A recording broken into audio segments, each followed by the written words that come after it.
Well, book keeping and accountancy का जो first chapter है, introduction to partnership and partnership final accounts का, मैं फुल चैप्टर एक्सरसाइज का जो पार्ट ले रहा हूं। So let us start.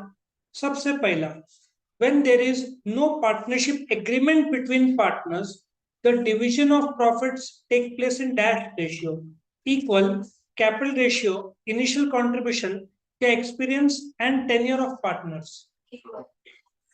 Now partnership act में एक सेक्शन 13 सब सेक्शन 1 है, यहाँ पे मैं लिख देता हूं। सेक्शन 13 सब सेक्शन 1 क्या बोलता है? पार्टनरशिप डीड जब इन्होंने सबमिट किया, उसमें उन लोगों ने पार्टनरशिप प्रॉफिट शेयरिंग रेशियो नहीं बताया है, तो it will be assumed that the partners will share profits and losses in equal ratio. और तुमने फाइनल अकाउंट्स में सम भी किया रहेगा। जब नहीं दिया रहता है तो हम क्या एज्यूम करते हैं? इक्वल। दूसरा, to find out net profit और net loss of the business, dash account is prepared. Trading, capital, current या profit and loss? Profit and loss account. Now trading account से क्या आता है? ग्रॉस प्रॉफिट आता है। करंट अकाउंट जो fix capital method तब होता है, ठीक है। कैपिटल तो पार्टनरशिप के अंदर आएगा या सेपरेट एक अकाउंट रहेगा? Next, a dash is an intangible asset, goodwill, stock, cash और furniture. Goodwill. Now stock intangible नहीं हो सकता। तुम्हारा जो करंट एसेट है, स्टॉक, कैश, बैंक, डेटर्स, ये हमेशा क्या रहता है? टेंजिबल रहता है। कैश भी करंट एसेट है। फर्नीचर टेंजिबल है। मतलब इनटेंजिबल सिर्फ फिक्स्ड एसेट होगा। उसमें भी कौन कौन सा होगा? कॉपीराइट, ट्रेडमार्क, और क्या होगा? पेटेंट होगा। In the absence of an agreement, interest on loan advanced by the partner to the firm is allowed at the rate of, ये पार्टनरशिप एक्ट 32 में दिया हुआ है, 5, 6, 10 या 9? 6%। ये पार्टनरशिप एक्ट 32 का दिया हुआ नंबर है, ठीक है। Liability of partners in a partnership business is limited, unlimited, limited and unlimited, none of the above. Liability of the partnership is unlimited, joint and several, section 25 partnership act 32 कहता है। So the correct answer is what? Unlimited। इसमें joint and several भी जोड़ सकते थे, but option में दिया है, नहीं दिया है, तो तुम सिर्फ अनलिमिटेड लिखोगे। Next, the Indian partnership act is in force since 1932, 1881, 1956, 1984। Now if you check out, जो 1956 वो तो पुराना कंपनीज एक्ट था, ठीक है ना। 1881 मुझे लगता है नेगोशिएबल इंस्ट्रूमेंट्स एक्ट है, ठीक है। 1984 का as such consumer protection act पुराना 1986 था। तो correct answer is what? 1932। Next, ये ए करेक्ट आंसर है। तुम ए नहीं लिखोगे, 1932 पूरा लिखोगे। Maximum number of partners in the form of dash according to companies act 2013, 10, 25, 20, 20, 50। Now actually इसमें तुमको बताता हूँ, 10 तो minimum number of members for a cooperative society है। 20 एक जमाने में maximum number of members, maximum number of partners for partnership business था। 25 का आंकड़ा कहीं नहीं है। एक्चुअली अभी आंकड़ा 100 कर दिया है गवर्नमेंट ने, बट तुम एग्जाम में क्या लिखोगे? 50। ये 50 नहीं है, 100 है।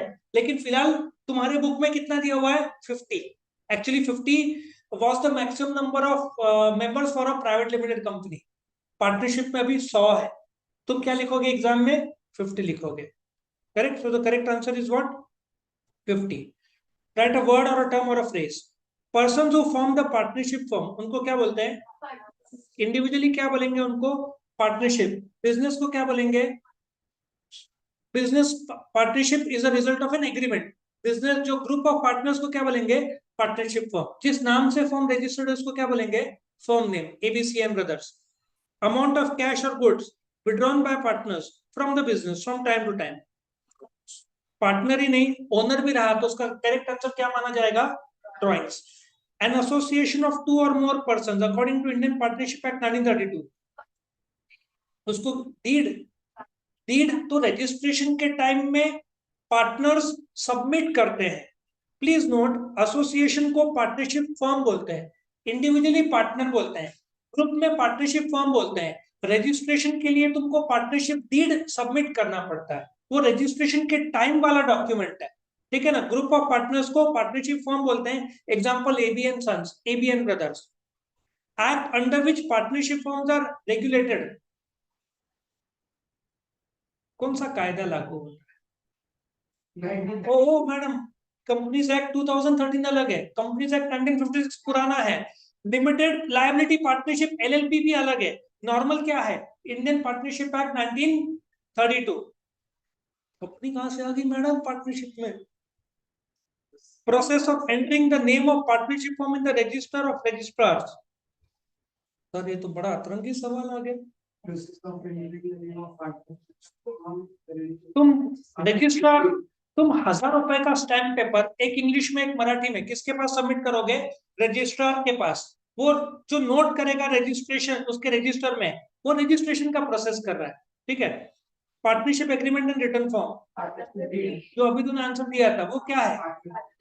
ठीक है ना। आर्टिकल्स है पार्टनरशिप का, उसको टेक्निकल भाषा में क्या बोलते हैं? Partnership deed. रिटर्न फॉर्म में रहता है वो, 1000 रुपए के स्टैम्प पेपर में रहता है, इंग्लिश में और मराठी में चाहिए। सबमिट करो रजिस्टर ऑफ पार्टनरशिप फर्म को, वो क्या देगा? Registration certificate. महाराष्ट्र में कंपलसरी है रजिस्ट्रेशन करना। Under this method capital balances of partners remain constant. Sorry, fix capital में हर साल कैपिटल सेम रहेगा। जो चेंज किसके थ्रू करेंगे? करंट अकाउंट के थ्रू। जो सम में करंट अकाउंट नहीं है, मतलब ऑटोमेटिक कौन सा मेथड है? Fluctuating capital method. Current account रहा मतलब क्या रहेगा? Fix capital method. इसका मीनिंग ये है, तुम्हारा कैपिटल 50,000 है तो सब साल 50,000 रहेगा, लेकिन drawings, interest on drawing, salary, loss, net loss कहाँ पे एडजस्ट होगा? करंट अकाउंट में। मतलब कैपिटल सेम और बदलाव करंट अकाउंट के थ्रू, फिक्स कैपिटल मेथड में। कैसे पहचानने का? करंट अकाउंट रहेगा ना ट्रायल बैलेंस में, लेजर अलग से ओपन करना पड़ता है। प्रोपोर्शन इन विच पार्टनर शेयर प्रॉफिट। नाउ जो प्रॉफिट शेयरिंग रेशियो है, इधर एज पर एग्रीमेंट रहेगा जो तुम सबमिट करोगे इन पार्टनरशिप डीड। तुमने प्रॉफिट शेयरिंग रेशियो नहीं बताया तो सेक्शन 13 सबसेक्शन 1 क्या बोलता है? Equally. Next, such capital method in which only capital account is maintain for each partner, अभी बताया था। ओनली कैपिटल अकाउंट मतलब करंट नहीं है, मतलब कौन सा मेथड होगा? Fluctuating capital method. तुमने देखा है 100 में से करीबन 95 सम्स वैसे रहते हैं फ्लक्चुएटिंग के, 5 सम किसके आते हैं? करंट के। सिंपल सा है, पार्टनर्स है, करंट अकाउंट है तो फिक्स कैपिटल मेथड फॉलो कर रहे हैं, सालों साल कैपिटल फिक्स रहेगा। और करंट अकाउंट नहीं है तो कौन सा मेथड है? Fluctuating capital method. The account to which all adjustments are made when the capital is fixed. जब कैपिटल फिक्स्ड है तो तुम कैपिटल में कैसे ट्रांसफर करोगे? तो सारा तुमको कहाँ रूट करना पड़ेगा? करंट में रूट करना पड़ेगा। Next, expenses which are paid before they are due, समय से पहले पे किया, उसको क्या बोलते हैं? Prepaid is a correct word, advance के बजाय prepaid is a better word. Advance भी मैंने राइट दिया होता, अब चेकर राइट देगा कि नहीं मुझे पता। प्रीपेड एक्सपेंसेस बोलो। The account that are prepaid at the end of each accounting year. गलत बोल रहे हो भाई। और by the way, balance sheet account नहीं है, स्टेटमेंट है। फाइनल अकाउंट्स में ट्रेडिंग पीएनएल और बैलेंस शीट आएगा। तो balance sheet by itself account नहीं है, वो क्या है? स्टेटमेंट है। डेबिट क्रेडिट कहाँ लिखते हैं? बैलेंस शीट के ऊपर। ट्रेडिंग पीएनएल के ऊपर लिखते हैं ना। सो फाइनल अकाउंट्स बनाया जाता है जिसके अंदर ट्रेडिंग पीएनएल और बैलेंस शीट आएगा। And asset which can be converted into cash easily. Liquid asset, और थोड़ा सा पहले आ, liquid asset lowest form of cash है, उससे थोड़ा सा बड़ा चाहिए। एक इलिक्विड मतलब जो सबसे कम लिक्विड है, वो होता है फिक्स्ड एसेट, जो 1 साल के ऊपर का होता है। जो शॉर्ट टर्म होता है, जो 1 साल के अंदर कैश में कन्वर्ट हो जाता है, उसको करंट एसेट बोलते हैं। और उससे भी एकदम फास्ट जो खुद कैश है, बैंक बैलेंस है, डेटर्स है, वो लिक्विड एसेट बोलते हैं। मतलब दोनों आंसर करेक्ट है। जो convert into cash easily, extremely easily liquid assets, easily current assets, not easily fixed assets. ठीक है। Order in which fixed assets are recorded first in balance sheet. एक ऑर्डर रहता है जहां पे रिकॉर्ड होता है। अब ये आंसर तुमको थोड़ा ट्रिकी लगेगा। अब ये जो ऑर्डर ऑफ लिक्विड जो है ना, लिक्विडेशन या लिक्विड सीक्वेंस में आएगा, मतलब सबसे पहले फिक्स्ड एसेट, फिर कम कम कम होते जाएगा। मतलब building, machinery, furniture, debtors, cash. समझ में आ रहा है? नॉन लिक्विड से लिक्विड की तरफ। या तुम लिक्विड से शुरू करो, cash, bank, stock, debtors, cash, bank, debtors, stock, ऐसा। समझ में आ रहा है? सो ऑर्डर ऑफ लिक्विडेशन में फिक्स एसेट से शुरुआत करोगे, उसमें बिल्डिंग मशीनरी, और फिर फिक्स से करंट में आओगे, कैश, बैंक, स्टॉक, ऐसे जाएगा। The account in which selling expenses of business are recorded. Trading या फिर दो ही तो है। ट्रेडिंग में फैक्ट्री का आएगा, इधर क्या आएगा, डायरेक्ट आएगा, इधर क्या आएगा, profit and loss account. Debit balance of trading account, accounts में डेबिट बैलेंस मतलब जो डेबिट साइड ज्यादा है उसको बोलते हैं, तो क्या आएगा? नहीं, क्लियर बोलो, लॉस में राउंड दूंगा। ग्रॉस प्रॉफिट क्रेडिट बैलेंस होता है, डेबिट साइड ज्यादा, तुम कैलकुलेशन करोगे तो क्या आएगा, ग्रॉस लॉस आएगा ना। डेबिट बैलेंस मतलब debit side of trading is more, मतलब gross profit. Credit balance of trading मतलब क्रेडिट साइड इज मोर, जो कि 90% सब में होता है, that is gross profit, GP जो बोलते हैं हम लोग। Credit balance of profit and loss account. Credit balance मतलब क्रेडिट साइड ज्यादा, मतलब क्या, net profit. Net profit, gross profit trading से आता है भाई। प्रॉफिट एंड लॉस में ग्रॉस का कोई संबंध नहीं, नेट का संबंध आएगा, net profit. Next, partnership firm is a non trading concern. Non trading concern तुम्हारा सेकंड चैप्टर अकाउंट्स का, रोटरी क्लब, रोटरी क्लब, वो सब है, तो ट्रेडिंग कंसर्न मेन माना जाएगा। Profit and loss account is a real account. भाई real account और पर्सनल अकाउंट बैलेंस शीट होता है, नॉमिनल अकाउंट तुम्हारा ट्रेडिंग पीएल आता है, तो कौन सा रहेगा, फॉल्स रहेगा। क्यों, profit and loss is a nominal account is true, carried inward is carriage on purchases, ये आना चाहिए तुम। ट्रू, वो कहाँ पे आएगा, ट्रेडिंग डेबिट। क्यों, ट्रेडिंग अकाउंट में क्या आता है, प्रोडक्शन और परचेस कॉस्ट, सिंस वो परचेस कॉस्ट है, कैरेज इनवर्ड, तो ट्रेडिंग डेबिट में आएगा। Part of purchase true. Adjustments are recorded in partners current account in fix capital method. भाई क्या, फिक्स कैपिटल मेथड रहेगा तो करंट अकाउंट में एडजस्टमेंट जो रिकॉर्ड करेगा ना, फिक्स कैपिटल में करंट आएगा। एडजस्टमेंट जो है, सैलरी, नेट प्रॉफिट, ड्रॉइंग्स, ये सब कहाँ पे रिकॉर्ड होगा, करंट अकाउंट में रिकॉर्ड होगा। फ्लक्चुएटिंग में तो करंट अकाउंट का तो सवाल ही नहीं उठता, फ्लक्चुएटिंग रहेगा तो करंट अकाउंट आएगा ही नहीं। फिक्स रहेगा तो करंट अकाउंट आएगा, उसमें भी एडजस्टमेंट जो रहेगा related to partner, salary, commission, net profit, drawings, वो सब तुम करंट अकाउंट के थ्रू करोगे। So the correct answer is true. Prepaid expense are treated as liabilities, false, it is treated as, कहां पे आएगा, बैलेंस शीट, एसेट साइड आएगा। If partnership deed is silent, partners share profit and loss in proportion to their capital. कैसे true, कैसे true, हाँ ये false होगा ना फिर। इफ पार्टनरशिप डीड साइलेंट है, इफ पार्टनरशिप डीड साइलेंट है, तो partners how can they share profit in proportion of their Capitals. Partnership act 1932 में ऐसा नहीं लिखा हुआ है, सेक्शन 13 सब सेक्शन 1 बोलता है कि पार्टनर्स ने प्रॉफिट शेयरिंग रेशियो का आंकड़ा दिया नहीं है, तो उनका profit and sharing ratio will be equally, not as per capital. Balance sheet is an account, मैंने क्या बोला था, बैलेंस शीट क्या है, स्टेटमेंट है, तो अकाउंट क्या है, अकाउंट क्या है, trading and PNL account. which is paid for installation of machinery is a revenue expenditure.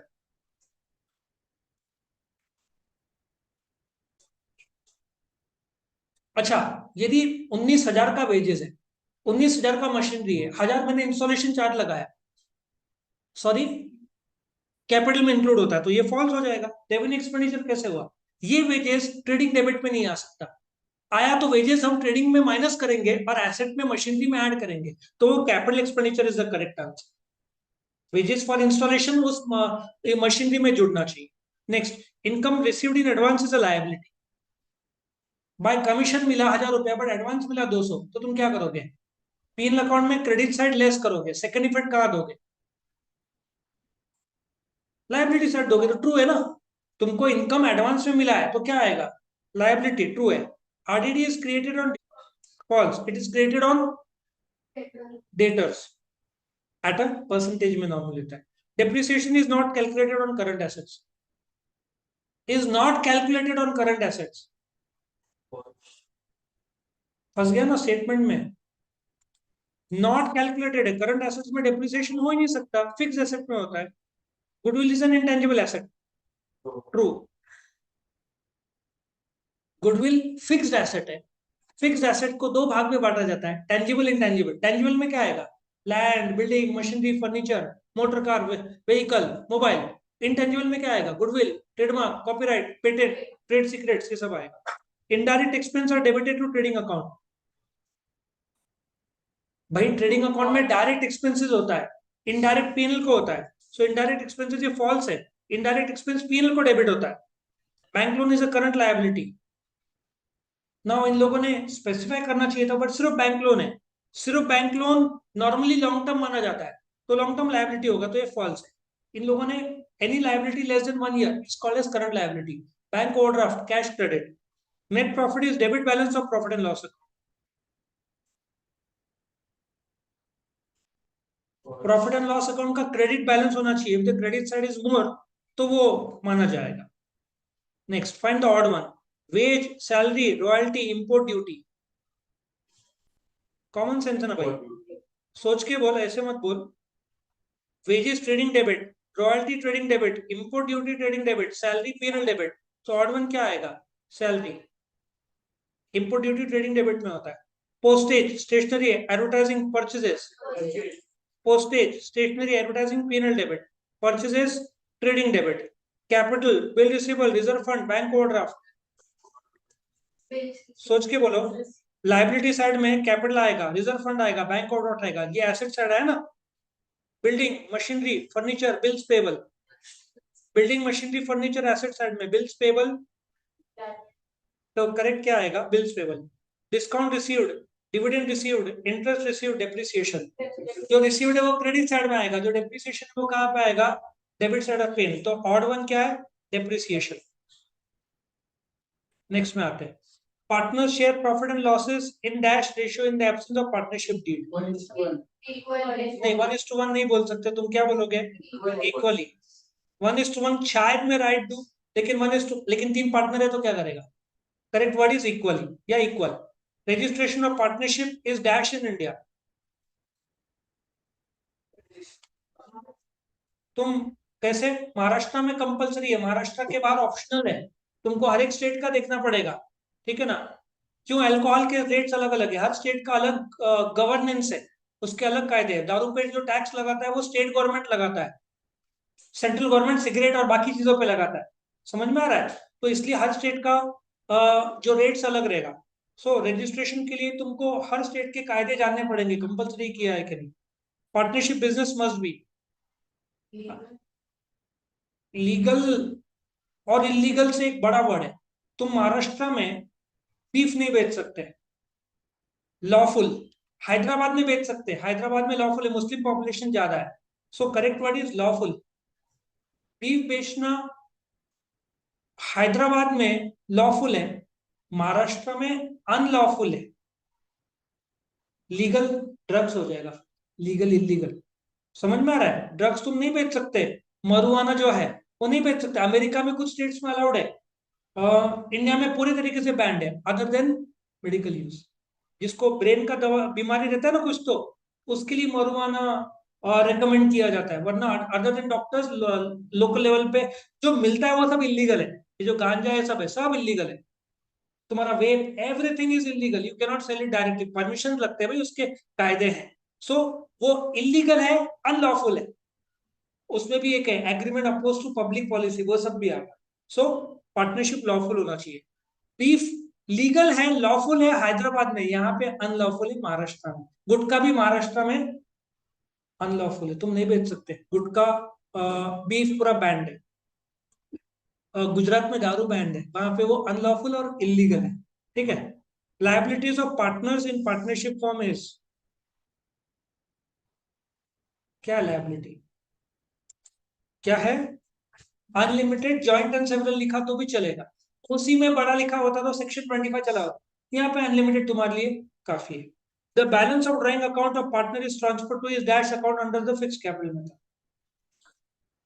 Current में ट्रांसफर करना पड़ेगा, कैपिटल में कैसे ट्रांसफर करोगे? कैपिटल में तो फ्लक्चुएटिंग में ट्रांसफर होता है ना। The interest on capital of partner is debited to dash account, PNL में जाएगा और फिर कैपिटल में ऐड होगा। अलग से तुमने कैपिटल का लेजर बनाया होगा तो उधर क्रेडिट जाएगा, या करंट होगा तो क्रेडिट जाएगा। पीएनएल में डेबिट होता है। अच्छा, डेबिट क्यों होता है? उसका लॉजिकल कारण क्या है? बिजनेस के लिए खर्चा है, क्योंकि बिजनेस पार्टनरशिप धंधा पार्टनर्स को ब्याज दे रहा है, तो बिकॉज खर्चा है तो वो लोग पीएल को डेबिट दे रहे हैं। वही इंटरेस्ट ऑन ड्राइंग्स क्रेडिट क्यों देते हैं? क्योंकि वो लोग पार्टनर से वसूलते हैं। पार्टनर का कैपिटल माइनस होगा इंटरेस्ट ऑन ड्राइंग्स, और इंटरेस्ट ऑन कैपिटल दिया जा रहा है तो ऐड होगा, और interest on capital PNL debit आएगा, ठीक है, partners are dash liable for the debts of the firm. Jointly and several, या तो जॉइंट एंड सेवरल बोला तो भी चलेगा। अनलिमिटेड जॉइंट एंड सेवरल ना, इसका मतलब यह है कि 3 पार्टनर से एक डूब गया तो उसका जो माइनस बैलेंस है वो बाकी 2 पार्टनर को भरना पड़ेगा, जॉइंटली एंड सेवरल। अच्छा, 3 में से 2 डूब गए तो तीसरे को भरना पड़ेगा, तीनों इंसॉल्वेंट हो गए तो संपत्ति घर का सबका जाएगा। आ रहा है समझ में? Partnership deed is an dash of partnership, is an deed is an agreement as per section 5। agreement can be oral or written, लेकिन deed oral कैसे हो सकता है? deed हमेशा क्या होगा? written होगा। पार्टनरशिप ओरली भी फॉर्म कर सकते हैं। मैं बोला will you enter into partnership, तुम यस बोलते हो, दैट इज ओरल एग्रीमेंट। लेकिन ओरल एग्रीमेंट महाराष्ट्र में नहीं चलता है, बाहर चलेगा, ठीक है। लेकिन तुम डीड सबमिट कर रहे हो तो agreement must be in writing on 1000 rupees stamp paper in English and Marathi form. It has to be in writing, stamp paper पे करना पड़ता है, ठीक है, रिटर्न एग्रीमेंट है। The withdrawal by partner for personal use from the firm is dashed to his account.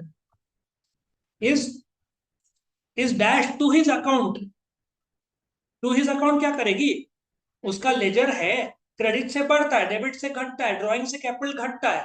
तो जो उसका लेजर है, तुम्हारे सामने यदि मैं लेजर बनाऊं, ये लेजर है, जो भी कैपिटल को, ये उसका बैलेंस क्रेडिट, उसको सैलरी दे रहे हैं क्रेडिट, नेट प्रॉफिट दे रहे हैं, कमीशन दे रहे हैं, इंटरेस्ट दे रहे हैं, सब क्रेडिट। लेकिन ड्रॉइंग्स इधर डेबिट, कैपिटल कम होता है ना ड्राइंग से, इंटरेस्ट ऑन ड्राइंग से सब कम होता है, नेट लॉस से।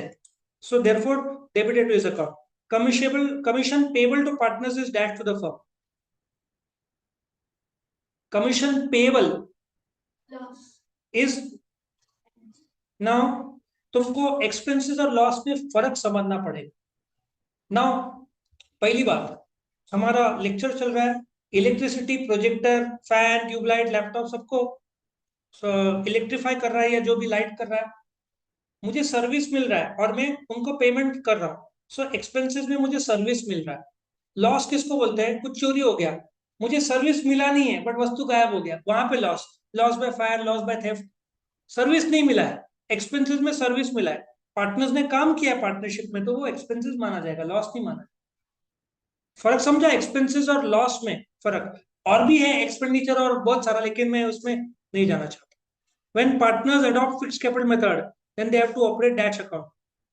कितने बार आया आज? कौन सा अकाउंट ऑपरेट करना पड़ेगा उनको? Current account. If partner current account shows dash balance, it is shown to the liability side of the balance sheet. Common sense. All assets always have a debit balance.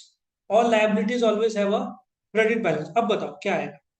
Liability side आएगा तो क्या balance होगा? Credit side ज्यादा होगा ना। The expenses paid for trading purposes are known as, और थोड़ा clear, trade expense PL में भी आ सकता है, मैंने बताया था।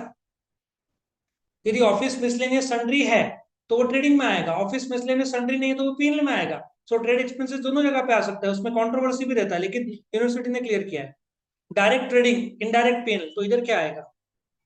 ट्रेडिंग में हमेशा क्या आएगा? डायरेक्ट या ट्रेड। मैं डायरेक्ट ही लिखना पसंद करूंगा, ट्रेड के बजाय तुम डायरेक्ट लिख देना। फेयर इनफ, क्योंकि दोनों आंसर करेक्ट है, बट ट्रेड दोनों जगह पे आ सकता है, पीएल में भी आ सकता है। So correct word is what? Direct. Next, cash receipts which are recurring in nature are called as, दो ही तो रिसीट्स होता है, रेवेन्यू रिसीट्स, कैपिटल रिसीट्स। अच्छा एक और चीज, इसके पिछला जो आंसर है ट्रेड, मैंने यूनिवर्सिटी के आंसर के हिसाब से लिखा है, पर्सनली मैं वो आंसर सपोर्ट नहीं करता, मैं डायरेक्ट सपोर्ट कर, ओके। यूनिवर्सिटी के आंसर में जो उन्होंने दिया है वो मैंने डाला। Cash receipt which are recurring in nature are called as. अभी क्या कैश एक बार मिलेगा, बार बार मिलेगा? बार बार मिलेगा। रेकरिंग को रेवेन्यू भी बोल सकते हैं, जो व्यापार तुम करते हैं। और कैपिटल रिसीट, तुमने शेयर बेचा, तुम बार बार नहीं बेचोगे तो क्या माना जाएगा? Capital receipts. Return outward are deducted from, क्या बोलोगे? ट्रेडिंग अकाउंट से हम क्या करते हैं, याद है? ये तुम्हारा ट्रेडिंग अकाउंट, यहाँ पे क्या आएगा? टू परचेजेस लेस क्या करोगे? रिटर्न, परचेज रिटर्न, या रिटर्न आउटवर्ड्स बोलो। So return outwards are deducted from purchases.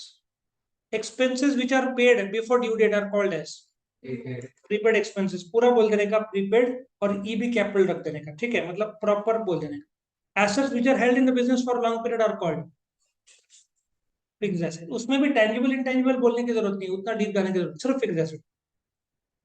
नहीं, asset which are held in long period, ये ऑलरेडी लॉन्ग पीरियड इधर बोला है, तो तू वापस से लॉन्ग पीरियड नहीं बोलेगी, तो fixed asset. Trading account is prepared on the basis of its dash expenses.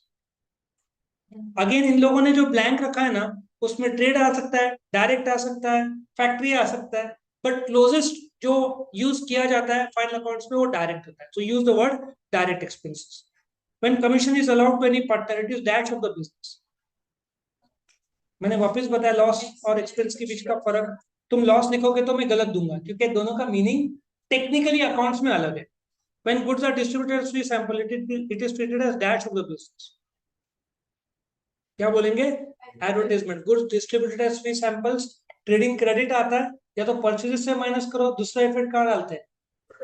Penal debit, या एडवर्टाइजमेंट में ऐड करते हैं। What is fluctuating capital? Fluctuating capital is capital in which the capital changes year to year, where no current account is mentioned. All the adjustment related to the capital are worked out through the capital account. Why is partnership necessary? Actually, इसमें थोड़ा deeper गए तो section 69 partnership act 1932 बोलता है कि एक partner दूसरे partner पर केस नहीं कर सकता यदि ओरल एग्रीमेंट हुआ है। बाहर के लोग पार्टनरशिप पर केस कर सकते हैं, पार्टनरशिप के लोग आसानी से बाहर के लोग पर केस नहीं कर सकते, ऐसे बहुत सारे ड्रॉबैक्स हैं, ठीक है। रिटर्न एग्रीमेंट में क्यों जरूरी है? उसमें प्रॉफिट शेयरिंग रेशियो, कैपिटल सब दिया है, बहुत सारे ड्रॉबैक्स दिए हुए अंडर द एक्ट, बट वो तुमको सिलेबस में नहीं, वो सी लेवल पे है, तो इसलिए प्रॉफिट शेयरिंग रेशियो सब कुछ इन राइटिंग होना जरूरी है।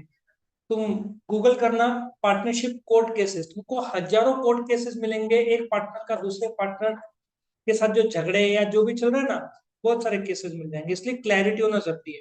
If the partnership deed is silent in which ratio the partners will share the profit और लॉस, मैंने बताया था as per section 13 subsection 1, in the absence of any profit sharing ratio which is not mentioned in the partnership deed, the profit sharing ratio will be assumed to be equally. What is fixed capital method?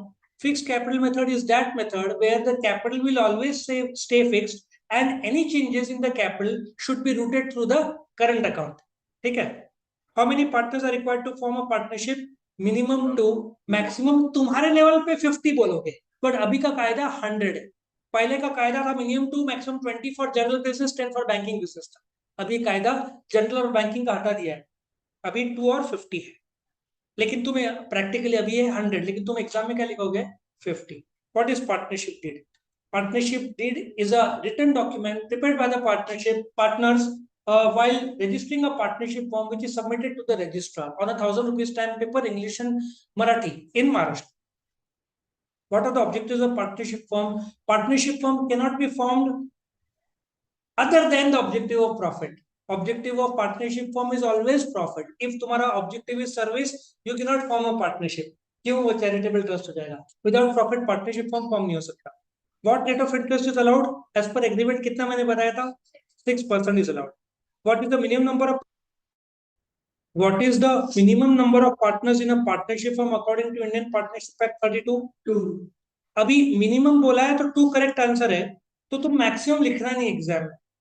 Minimum पूछा है ना, तो minimum का answer दो। Maximum में कुछ गड़बड़ी कर दिया तो अननेसेसरली मार्क्स खोगे। क्या बोलोगे? Minimum number of partners in a partnership firm is 2, ठीक है। What is liability of partner? पूरा क्या बोलोगे? Unlimited, joint and several. और थोड़ा और दिमाग लगाना है तो सेक्शन 25 बोलना, लेकिन फेंकना नहीं, वो चेकर गधा नहीं होगा, उसको पता होगा सब, ठीक है ना। तो सेक्शन 25 पक्का लिखना है, ऐसे सेक्शन हर जगह पे नहीं डालना, थोड़े जगह पे। In the absence of partnership deed, what is the rate of interest on loan advanced by the partner to the firm is allowed? कितना तक allowed है? 6%. What do you mean by pre-received income? Pre-received income is that income which is not earned but received in advance. ठीक है ना? It is shown on the liability side of the balance sheet. On the profit and loss account, the income is shown on the credit side on the inner column, whereby it is subtracted, and then the second effect goes to the liability side. ज्यादा लिखते समय time भी देख लेना, 1 mark का रहा तो limited, 2 line 3 line, उससे ज्यादा। What is the effect of adjustment of provision for discount and debtors in the final account of partnership? पहले तो वो लास्ट में आएगा, बैलेंस शीट में डेटर्स एसेट साइड आता है, उसमें लेस बैड डेट्स करोगे, लेस आरडीडी करोगे, उसके बाद लेस प्रोविजन फॉर डिस्काउंट करोगे, और फिर सेकंड इफेक्ट जाएगा प्रॉफिट एंड लॉस डेबिट। ठीक है, deduction from debtors in the balance sheet, उसमें भी डिडक्शन लास्ट में आएगा, पहले बैड डेट्स, उसके बाद आरडीडी, उसके बाद reserve for discount. When is partners current account opened? Under the fixed capital system, or when the partners intend to keep their capital fixed and not change, that is when the current account is opened. As per which principle of accounting, closing stock is valued at cost price or market price, whichever is less. Under the principle of conservatism. ठीक है ना, conservatism में conservatism बोलता है book profits only when it is arisen. तेरा stock का value कम ज्यादा हो सकता है, इसलिए लोअर वैल्यू रखो, सामने वाले ने ऑर्डर दिया तो बुक मत करो भी profit.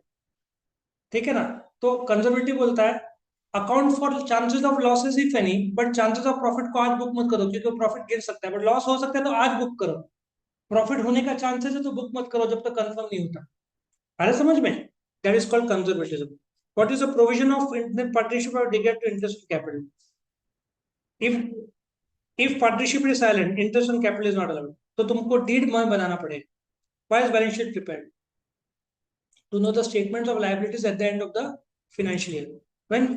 Why wages paid for installation are not shown in trading account? इस पे तो तुम ऐसे लिख सकते हो, trading account is an account where production and purchase expenses are put up.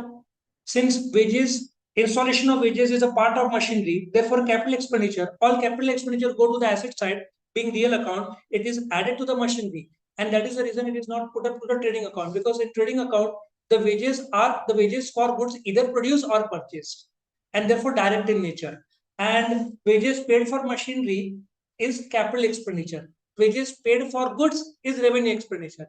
Trading और पेरोल में रेवेन्यू एक्सपेंडिचर आता है जो डे टू डे होता है, कैपिटल मशीनरी बार बार नहीं खरीदोगे, वन टाइम होता है, तो wages for machinery one time होगा, देयरफॉर वो एसेट साइड आएगा। ठीक है, what do you mean by indirect income? Simple सा है, the income which is not production not purchase, which does not play a direct part in the production of the goods is indirect income, indirect expenses. अच्छा, indirect income बोला है, direct income तुम्हारा sales होगा, indirect income होगा तुम्हारा dividend, ये सब जो रेगुलर बिजनेस का नहीं है, शेयर्स पे कमाया, डिविडेंड मिला, इंटरेस्ट मिला। ठीक है ना, किराना शॉप के लिए रेगुलर इनकम नहीं है, डिविडेंड, इंटरेस्ट, शेयर्स का बेचना, कंप्यूटर बेचना, वो इनडायरेक्ट इनकम में जाएगा। डायरेक्ट उसका क्या होगा, किराना बेचना। Why partners capital is treated as long term liability of the business? क्योंकि धंधा एक साल के ऊपर सोच के शुरू किया है, एक साल पे थोड़ी सोच खत्म करने का सोचा है। तुम बोलोगे पार्टनरशिप एट विल नहीं रहा तो, लेकिन फिक्स पीरियड भी एक साल के ऊपर ही नॉर्मली होना चाहिए। Do agree? ये तुमको आसान लगेगा सर, ये अभी हम जवाब देंगे, एग्री और डिसएग्री, यहाँ पे हमको बहुत कुछ ज्यादा दिमाग लगाना नहीं पड़ता। When partnership deed is silent, partners share profit and losses according to capital ratio. ये ट्रू और फॉल्स की तरह ही है। ठीक है, give reason. They share according to which ratio? Equally. Current account always show a debit balance. हाँ, agree क्या डिसएग्री? क्यों? डेबिट बैलेंस है तो एसेट साइड में आएगा, क्रेडिट बैलेंस है तो लायबिलिटी साइड आएगा, तो दोनों बैलेंस हो सकता है। It is compulsory to have partnership agreement in writing. In Maharashtra yes, in Maharashtra yes, बाकी जगह नो। राइटिंग के लिए क्या करना पड़ेगा? पार्टनरशिप डीड बनाना पड़ेगा। Partnership deed is a trading concern, trading concern है भाई। नॉन ट्रेडिंग कंसर्न तो तुम्हारा सेकंड चैप्टर है, रोटरी क्लब, रोटरी क्लब, ठीक है ना, is a trading concern, agree. And interest on capital is an expenditure of the partnership form. Interest on capital कहाँ पे आता है? पीएनएल के इंटरेस्ट ऑन कैपिटल कहाँ आता है? हाँ, डेबिट साइड, तो खर्चा हुआ। इंटरेस्ट ऑन ड्राइंग्स कहाँ पे आता है? क्रेडिट साइड, तो इनकम हुआ। Partnership is an association of 2 or more persons. Agree. Partners are entitled to get salary और कमीशन, डीड में रहेगा तो, वरना नहीं। The balance of capital account remains constant under fixed capital method. yes, it will always show same balance, और fluctuating fix capital में same रहेगा, और any changes to be made through current account. और जो तुम्हारा कैपिटल देखो 40,000 था, फिर नेट प्रॉफिट 5,000 ऐड किया, आउटर कॉलम में 45 चेंज हो गया ना, पहले 40 था अभी 45 हो गया, तो फ्लक्चुएटिंग में बदलता है। करंट में 40 रहेगा हर साल। अच्छा, तुम बोलोगे फिर change current account. The Indian partnership came into existence in the year 1945। क्यों, कब आया? इस पे बम कब डाला था Hiroshima Nagasaki? 6 of August 1945 Hiroshima, 9 of August Nagasaki, और मेरा ख्याल है 12 या 15 अगस्त में उन लोगों ने सरेंडर कर दिया था। उसके बाद भी टाइम लिया था उन्होंने कुछ दिन। Profit and loss account reflects the true financial position. Financial position, actually financial position तो बैलेंस शीट का आना चाहिए, और यूनिवर्सिटी के हिसाब से मैंने एग्री बोला है। It shows the true profit and loss होना चाहिए। पोजीशन स्टेटमेंट मतलब बैलेंस शीट, इनकम स्टेटमेंट मतलब ट्रेडिंग एंड पीएल, ठीक है। तो ऑल भारतीय माई बाप, जैसे उन लोगों ने दिया वैसे मैंने यहाँ पे पुटअप किया। Actually position is always the balance sheet, तो डिसएग्री होना चाहिए। Amount borrowed by partner from his business will be debited to current account. Amount borrowed by partner, common sense है भाई। क्यों एग्री?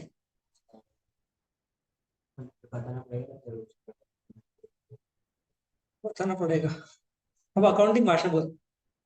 क्रेडिट से बढ़ता है कैपिटल या करंट, डेबिट से घटता है। उसने विड्रॉ किया है, क्या किया है? बोरो किया है, तो उसका कैपिटल बढ़ेगा घटेगा? घटने के लिए डेबिट डालना पड़ता है, कैपिटल या current. Sold but undispatched goods must be part of valuation of closing stock. ये तुमको, ये ना एक एडजस्टमेंट है जो मैंने बोला था मैं नहीं लेने वाला सिलेबस के। उसके चार भाग, चार इफेक्ट थे एक एडजस्टमेंट के, चार इफेक्ट। हम सेल्स से लेस करते थे, डेटर से लेस करते थे, क्लोजिंग स्टॉक इधर ऐड करते थे, बैलेंस शीट में ऐड करते थे, जब वो होता था। पर सिलेबस में नहीं है। अब क्या होता है, सोल्ड बट, जो है ना, अनडिस्पैच गुड्स, तुम्हारे अनडिस्पैच है। ये मेरे पास यहाँ 15 बेंचेस है, 5 में बेच चुका हूँ, ऑर्डर आ गया, अभी निकलने वाला है, मेरा क्लोजिंग स्टॉक में 10 दिखाना पड़ेगा। लेकिन इसमें एक और फर्क है, मैंने तुमको ट्राई करने के लिए दिया, if you like it keep it, ठीक है। तो तुमने 31 मार्च तक कंफर्म नहीं किया है, तब इन दैट केस तुम्हारे पास जो 5 बेंच है वो मेरे क्लोजिंग स्टॉक में काउंट करूंगा, क्योंकि एज्यूम डे बेचा नहीं है, कंजर्वेटिज्म प्रिंसिपल ना। खैर वो जाने दो, सिलेबस में नहीं तो कल को ज्यादा बताने का। सो सिंपल सा बात है, यदि 15 बेंचेस है, 5 का इनवॉइस बन चुका है, गुड्स जा रहा है, तो तुम माइनस करके क्लोजिंग स्टॉक में रखो, क्योंकि वो जाने वाला है, ठीक है। Carriage inward is selling and distribution overhead. पहली बात तो ट्रेडिंग में डायरेक्ट है, ट्रेडिंग में आता है कैरेज इनवर्ड और डायरेक्ट आता है। डायरेक्ट मतलब factory, selling and distribution PNL में आता है, जो कि इनडायरेक्ट है, so therefore disagree. Gross profit is an operation profit. Sir ऐसा तो नए नए शब्द आप कैसे कर रहे हो? Operating expenses, operating expenses are the expenses which are required for day to day running of the business. Sales से माइनस करोगे ऑपरेटिंग एक्सपेंसेस, तो ऑपरेटिंग प्रॉफिट आएगा, विच इज जीरो, ठीक है ना। इस लेवल पे बोल रहा हूँ ऑपरेशन प्रॉफिट। इफ में ऑपरेटिंग प्रॉफिट आखिरी चैप्टर में जाओ, तो उसमें भी जीपी लेस इनडायरेक्ट एक्सपेंस, वो सब उसमें झंझट है, वो भी बताऊंगा तो कंफ्यूज होगा। All financial expenditures are debited to profit and loss account. ये तो गजब आ गया वापिस से, ऐसा क्या हो गया? देखो प्रॉफिट एंड लॉस में सेलिंग, डिस्ट्रीब्यूशन, फिनेंस, ये सारे खर्चे आएंगे। इनडायरेक्ट, फिनेंशियल इनडायरेक्ट माना जाता है। डायरेक्ट जिसके बिना वस्तु बन नहीं सकता, वो ट्रेडिंग डेबिट में है। जिसके बिना बन सकता है बट खर्चे होंगे, फॉर एग्जाम्पल टीचर सैलरी, उसके बिना टीचिंग नहीं हो सकता, बट व्हाट अबाउट लाइब्रेरियन, उसके बिना टीचिंग हो सकता है। लाइब्रेरियन इनडायरेक्ट है पीएनएल, टीचर डायरेक्ट है। तो फिनेंशियल के बिना भी हो सकता है, तो वो पीएनएल में जाएगा। Free distribution of goods is debited to trading account. क्यों भाई? तुम परचेज से लेस करोगे, या तो ट्रेडिंग क्रेडिट डालो, और सेकंड इफेक्ट कहाँ डालोगे? Advertisement PNL debit. हाँ, ये देखो sums, under valuation of closing stock by 10%। Closing stock was 30,000, find out the value of closing stock. और ये आने का चांसेस बहुत ज्यादा रहता है। देखो 30,000 का इन लोगों ने बोला है क्लोजिंग स्टॉक, लेकिन अंडर वैल्यूएशन किया 10%। ये देखो मैंने मेरे हिसाब से इसको डिजाइन किया है, तुम इसको लिखोगे। सो क्वेश्चन क्या है, तुमको under valuation of closing stock क्या है, तो क्लोजिंग स्टॉक का करेक्ट वैल्यूएशन क्या है?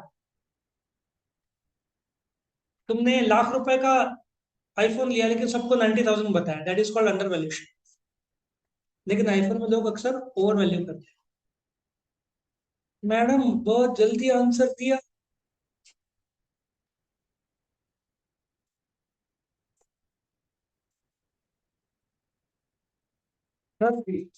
हाँ हाँ पढ़ ले। तब तो बहुत गजब आंसर दिया। कैलकुलेशन क्या किया? और उसमें तुझे 33,000, थोड़ा उसमें और जुड़ाव करना पड़ेगा। लेट मी नॉट कॉम्प्लिकेटेड ये तुम्हारे। तेरा आंसर 27 गलत है। तेरा स्टार्ट बराबर है, एंड नहीं है सही। ऐसे हालत में बेटा गेस वर्क नहीं होता, इसको प्रॉपर सॉल्व करना होगा तुमको। Let the closing stock 100, original 100% में रहेगा, तो इन लोगों ने अंडर वैल्यूएशन किया, 10% कम किया, डू यू एग्री? कितना बचा? 90। बचा कितना? 90। नाउ अंडर वैल्यूएशन है 30,000, बराबर है। 90% पे 30 है, तो 100 पे कितना होगा? Do you agree? Cross multiply करना पड़ेगा।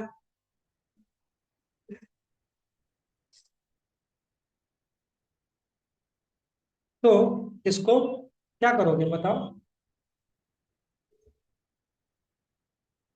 कौन बताएगा? 30,000।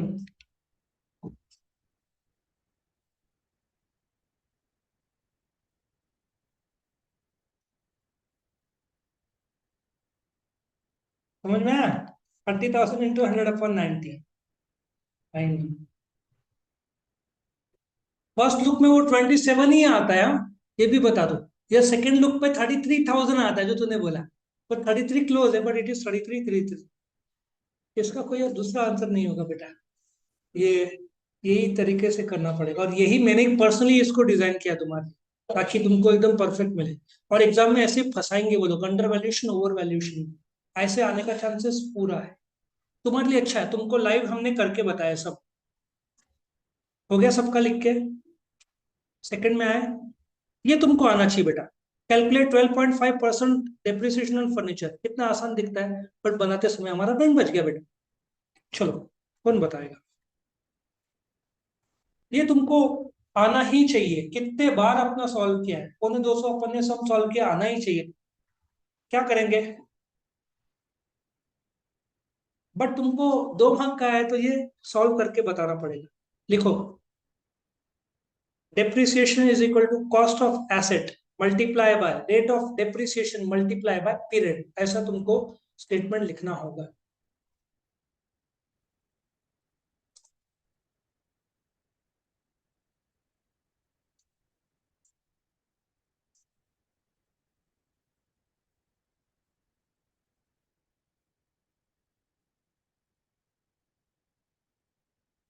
ओके, सो जो भी टाइम फ्रेम रहेगा, मंथ्स डिवाइडेड बाय 12 हो, यदि टाइम फ्रेम कम रहा तो।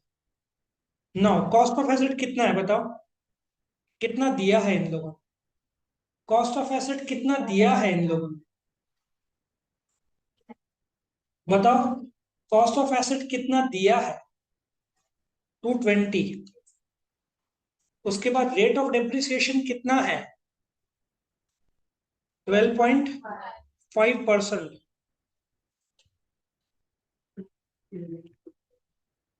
पीरियड फॉर 1 ईयर मतलब 12 मंथ्स होगा पूरा।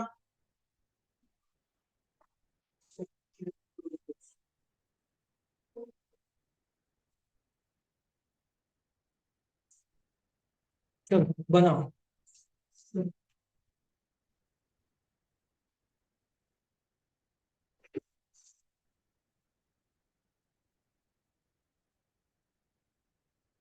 12.5 डिवाइडेड बाय 100 इनटू, मैंने 12/12 किया है, नहीं किया तो भी चलता है क्योंकि इतने टाइम में अपन ने किया नहीं था। पीरियड 12 मंथ्स है, तो 12/12, 1/12 नहीं करना, 1 ईयर मतलब 12 मंथ्स होता है।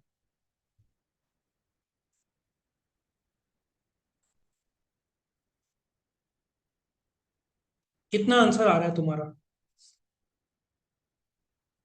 सॉरी,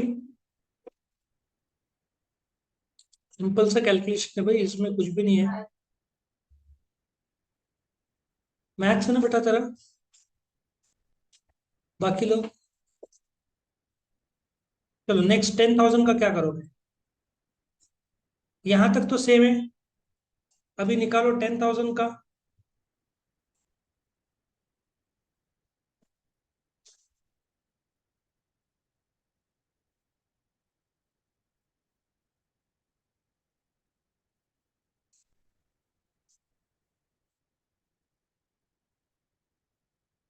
निकालो कैलकुलेशन।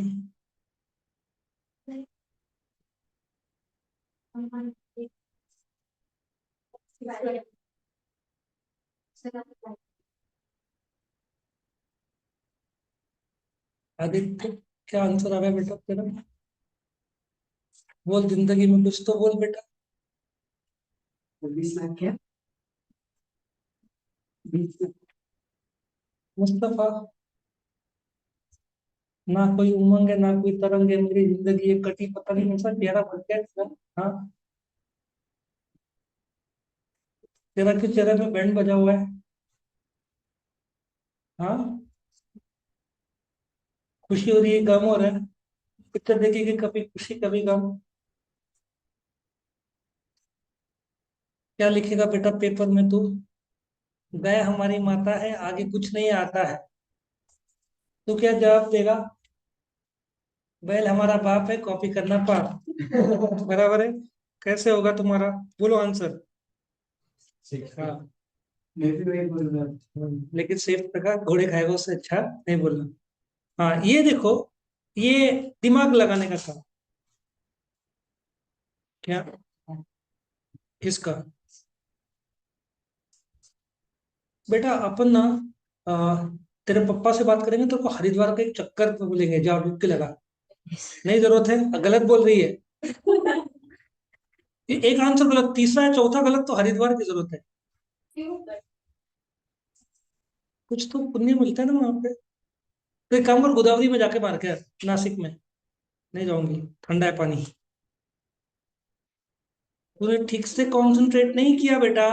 1 अक्टूबर नहीं, 1 सितंबर है। तूने क्या किया, 1 अक्टूबर का 6 महीना पकड़ के आधा कर दिया। और तुझे क्या लगा, यूनिवर्सिटी बोर्ड वाले लोग बड़े होशियार है, वो लोग बराबर फंसाएंगे तुमको। एक बात बोलता हूँ, जिसने भी डिजाइन किया ना, बराबर फंसाया लोगों को। मैक्सिमम 95% लोग ना, 1 सितंबर ना 6 महीना होगा। अरे सितंबर 30 होता तो 6 महीना लिया होता। 7 महीना, 1500 साल का, तो 7 ÷ 12 × 7। बोलो विवेक। कभी खुशी कभी गम, तेरा ही नाम आ गया बेटा, खुशी तू ही बोला। पर नाम है, बाकी तो जिंदगी में पता नहीं क्या छोड़ू। हाँ। कैसे क्या मैं करता हूँ। हाँ, वो तीसरी बार टेक्स्ट बुक में नहीं, नोटबुक में, उसका सम्मान कर टेक्स्ट बुक का बेटा। क्या? बेटा तूने पॉइंट में बोला ना, तू दो गलत क्या एक राइट बोल ही देती है, तो पॉइंट में तो आना ही चाहिए ना। सर आप एज्यूम कर लो वैसा। लो यूजलेस लोग, कितना आंसर आ रहा है? अरे कॉमन सेंस है, 750 से ज्यादा होगा। बोलो कितना आ रहा है? 12 वन जा, 12 थ्री जा, 12 वन जा 30, 12 टू जा 60, 12 फाइव जा 120। हाँ बराबर है ना, 600। हाँ। किसको? हो गया। हाँ सर, आज लिप बाम नहीं लगाया इसलिए गर्मी हो गया। हाँ, बेटा तू डायरेक्टली और इनडायरेक्टली मेरे को सब समझ में आता है बेटा। कोई बात नहीं। तेरे पढ़ने के लिए निकाला हुआ है। हाँ बेटा, तूने क्या किया वो तेरा तेरा जिंदगी है। बट पढ़ाई में ध्यान दे। ओ, है ध्यान। बोल इसका आंसर बोल। Find the gross profit. मैंने इसके लिए क्या किया, जब ये आया था तो पहले तो मेरे मन में आया, रेशियो एनालिसिस की तरह अपन करते हैं ना, sales cost of goods sold GP, वो टेक्निक यूज करो। लेकिन फाइनल अकाउंट तुमने किया तो बेस्ट टेक्निक एक छोटा सा ट्रेडिंग अकाउंट बना दिया। ठीक है, अब बताओ, ट्रेडिंग अकाउंट में शुरुआत तो सेल से होगा, क्रेडिट साइड सेल्स कितना है तुम्हारे बुक में? सेल्स को एक टिक मार्क कर दो, सेल्स का एडजस्टमेंट क्लियर, उसमें सेल्स रिटर्न कुछ नहीं है। ट्रेडिंग अकाउंट में डेबिट में क्या आता है? एक मिनट आदित्य बेटा, डेबिट तुझे आना चाहिए, डर मत बोल। बता सकते हैं, तू देख देख देख बेटा, ये जो स्केल है ना, ये कानून के हाथ बहुत लंबे। बोल बोल जल्दी बोल। स्केल वीडियो में नहीं आ रहा है, लेकिन जो भी, हाँ देखो अभी आ गया वीडियो। और ये कितनी, 1 मीटर की स्केल है। बेटा बोल अली। क्या सर आदित्य बोल रहा है, एक मिनट। हाँ बोल, कान में सुना तूने, बोल बेटा, उसने कान में बोल। एक काम करना बेटा, तुम मुझे हरिद्वार ले जाना, मैं भी डुबकी मारूंगा। ये इसको गोदावरी में बैठेंगे, आप लोग दोनों जाएंगे। और मैं बेटा 3 बार बात, एक तेरे लिए, एक मेरे लिए, और खुद को जीने के लिए एक और। बेटा डेबिट में क्या आता है सबसे पहले? Opening stock. तुम भूल गए एक्चुअली, बहुत टाइम बात कर रहे थे इसलिए। ओपनिंग स्टॉक पहले आता है, याद आ गया सबको? हाँ सर। तुमने क्या प्रैक्टिस किया फिर घर पे? उसके उसके बाद क्या आएगा? कितना है परचेजेस? देखो इनर कॉलम में लिया है, उसमें परचेज रिटर्न भी है। ये फॉर्मेट में तुमको ज्यादा इजी पड़ेगा सॉल्व करने में। छोटा सा ट्रेडिंग अकाउंट बना दिया, कोई बात नहीं। विवेक अभी तू बता बेटा, तो उसकी बैंड बजाने का सोच रहा है? जिंदगी तेरी बैंड बजा देगी, जल्दी बोल। सर कह रही है जी हाँ हाँ, नहीं वो लंदन जाने वाला है, फिर वहां पे एक लड़की जूली, उससे शादी करेगा। जूलिया एकदम आएगा, एकदम फॉरेनर के साथ। सर कैसे जूलिया? क्या कर रहा है भाई, आगे बोलो।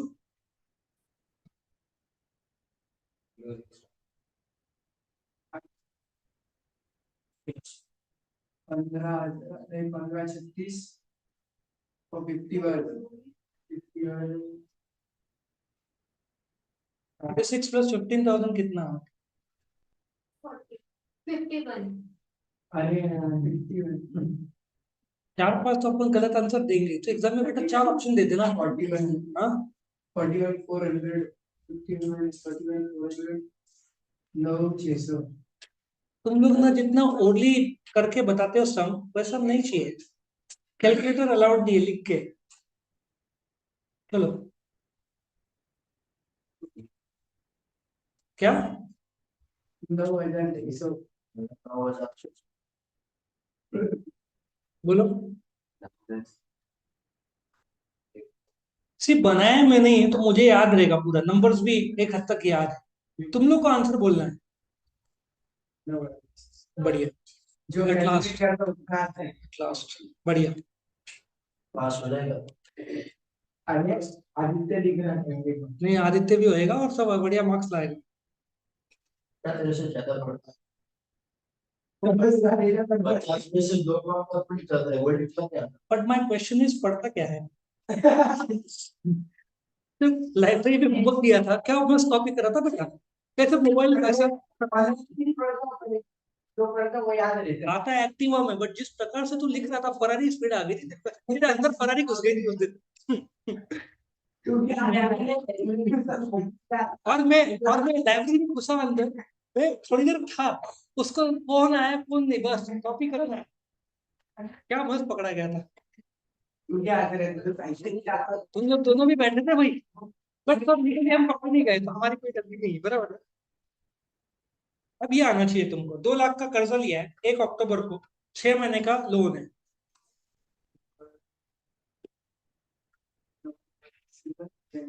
ये तो इजी है। क्या है? इंटरेस्ट। देखो, loan amount, rate of interest into time frame. So loan amount कितना है? 2 लाख। रेट ऑफ इंटरेस्ट कितना है? 15%। पीरियड कितना है लोन का? 6 मंथ्स। शॉर्ट टर्म लोन होगा, नॉर्मली बैंक ओवरड्राफ्ट। इंटरेस्ट अभी कैलकुलेट करो, कितना आसान है। 2 लाख का 15%, उसका आधा। अभी आपका दिमाग आज नहीं चल रहा? क्या हुआ? हम्म सर मैं बगियन में चल रही थी, एक एक को क्या बोलते हैं, तितली कपड़े पे चू बोलती ना, काट के चली गई, ऐसा कुछ हुआ। हाँ 2 लाख का 15%, 30,000, 6 महीने का आधा, 15,000। अरे खत्म हो गया। सो एट लास्ट तुम्हारा ऑब्जेक्टिव खत्म होता है।